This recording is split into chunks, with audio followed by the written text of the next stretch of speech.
Once upon a time, in a land far away, there lived a princess named Cinderella.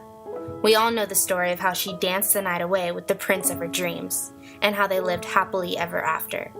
However, things are not always as they seem. We've heard Cinderella's side of the story, but never cared to hear anyone else's point of view.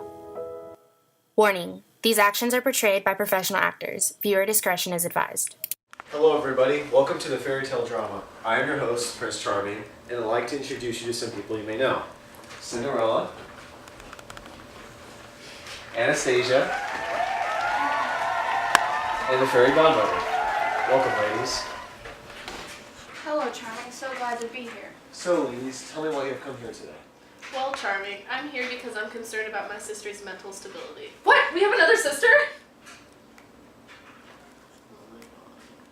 She's been living in this idea that I'm her fairy godmother and her sister is her stepsister. Wait, but you are my fairy godmother. Oh, don't forget how she believes that she was mistreated. So, are you two trying to tell me that you think she's going a little crazy? No. She's been crazy. How so? Well, for instance, do you remember the ball and you danced with her?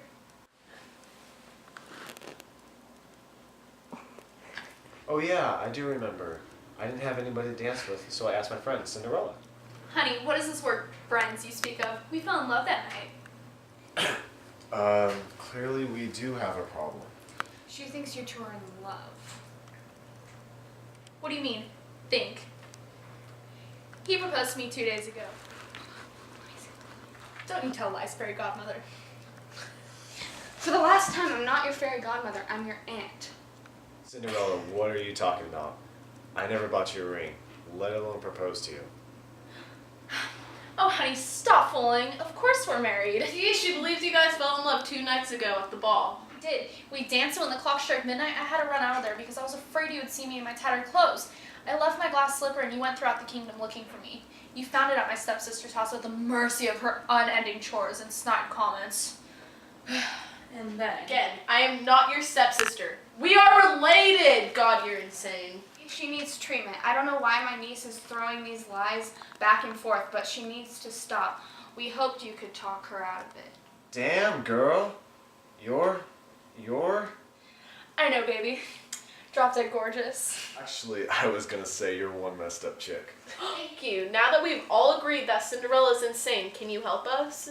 See, Charming? See? She's a mean, privileged brat, and she's just mad that I married the prince. Look me in the eyes and listen to me. Charming, I could look in your eyes forever. Okay, listen. I never married you, and we never fell in love.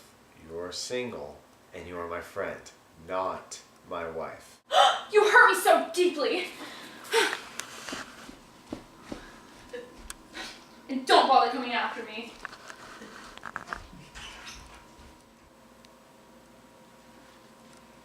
Okay, that was a waste of time. Let's get back to the show.